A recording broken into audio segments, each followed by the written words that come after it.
Welcome to the course preview for McCormick Disc Golf Course. McCormick is a tightly wooded technical course just outside the small town of St. Helens. It is located along the Columbia River and is about a 30 to 40 minute drive from downtown Portland, Oregon.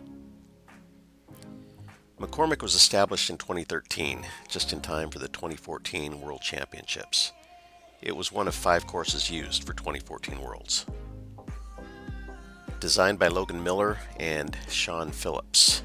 And kudos to these guys. Some great design work here.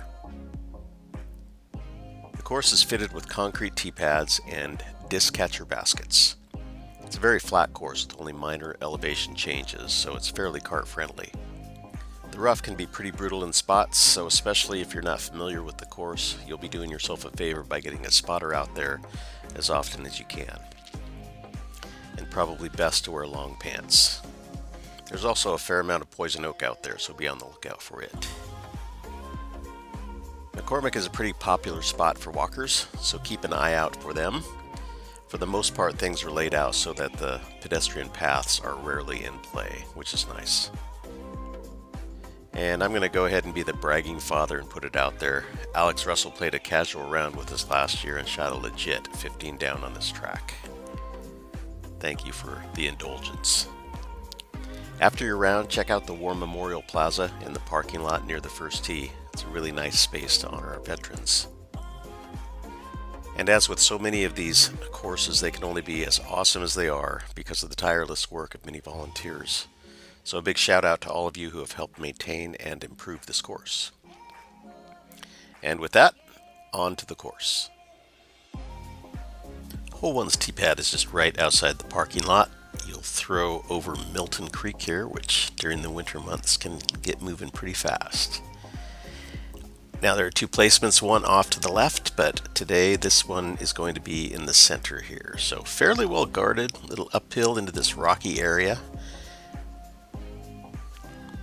Hole number 2 is a long meandering hole that just gradually doglegs to the right here, so fairly tight fairway. You have to negotiate and then avoid some of these little trees that get in your way. Things open up a little bit in the middle, and then there are a couple of options. You can shoot the low shot that's straight in under the canopy here, or you can go off to the left there if you've got a flick approach. It's not a bad option either. Hole number 3 at 280 feet is a par 3 that also has a fairly narrow gap. You shoot up past this little bridge here,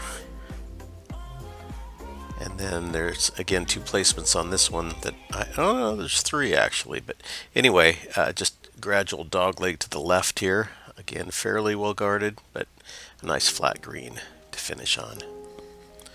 Hole number 4 at 315 feet gives you a little bit more of a generous fairway than some of the other ones. Begins to tighten up a little bit here, but fairly straight away with many trees, and then one placement will take you straight down to the right. Today it's in the shorter placement, so you want to hook it right into this little bowl down here for your par. Hole 5 is a very short par 3, 226 feet. Just goes over a bluff, drops off a pretty steep little hill, and then drops straight in here. It's not a complicated shot, but trees everywhere, so you have to dodge those things. Hole number 6 at 327 feet is a pretty difficult par 3. Long bridge that you go over here, and then you hit a pretty good sized hill, come into this elevated basket, which is one of about a half dozen baskets that they drilled into the natural rock there. Hole number 7 at 387 feet is a longer par 3 for this course. Pretty wide open off the tee, just a gentle left is the fairway, and you come into this gap right here. Here's your approach, and if you've got a decent arm, it's definitely one that is twoable. but otherwise most people are happy to take their 3. Hole number 8, par 4, 358 feet, comes out of a very narrow gap, and there's a little hill right in front of you, just in front of the tee pad. Mando tree just to your left there, we just went by. Then there's a couple of routes here. There's actually more than a couple, but a couple main routes. You can see no clearly defined fairway as you're coming up here. So here's one here. Off to the right a little bit is a little bigger gap that many people choose to play to. Again, another rocky green, a little bit of a drop off in the back. Hole number 9, 484 feet, par 4, long gradual right on this one. You want to get out of this opening, and 2 gaps. This is the more narrow gap. I would say most people would probably take the other gap, the outside one, and get out into the middle here. Again, it breaks off into 2 alleys that you can take. Big old tree to give you a headache there in the fairway. And then as you're coming in toward the end here, a little elevated bucket up here on some rocks.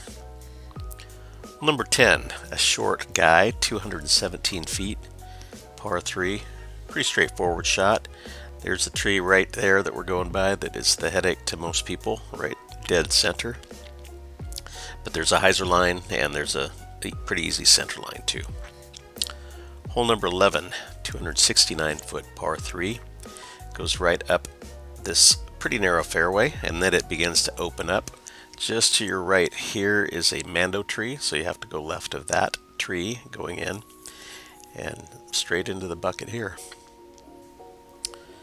Hole 12 is one of the more interesting and character-filled holes on the course, in my opinion. Fairly narrow gap again to get out into a landing zone that'll be just up a little bit more. No Mandos in here, but it's very flat here, and then you see it just drops right off. So a lot of guys, want to get to their second shot from the top of the hill there, and then give themselves a chance at the birdie as they're coming into the green here.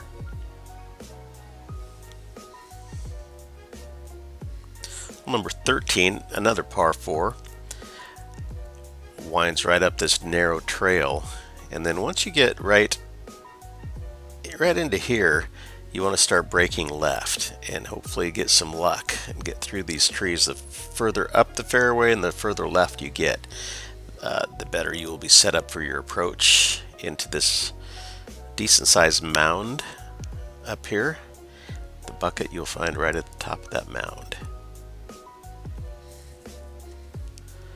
Hole number 14, par 3, 275 feet. Pretty straightforward shot. There's one placement that is just to the right side of the center fairway up there, but today it is in the left position, so a little hyzer. If you can hit your line, give you a good shot at it too.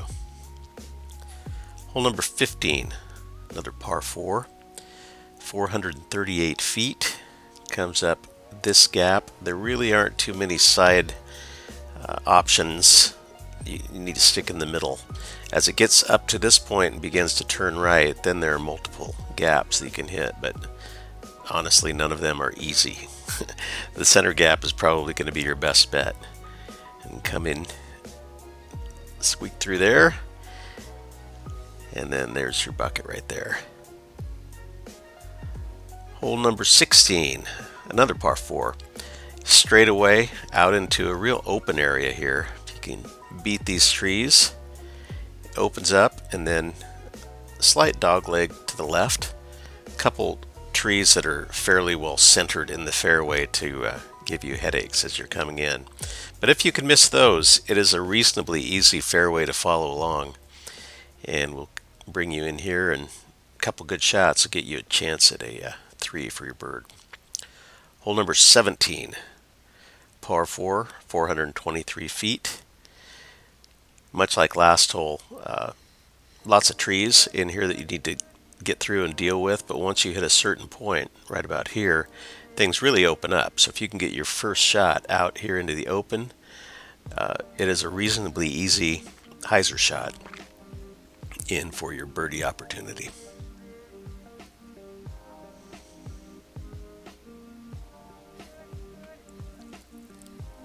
Our concluding hole, hole number 18, is a par 3, 381 feet. Fairly open here in the first part of the hole. These two big guys that are waiting to knock you down.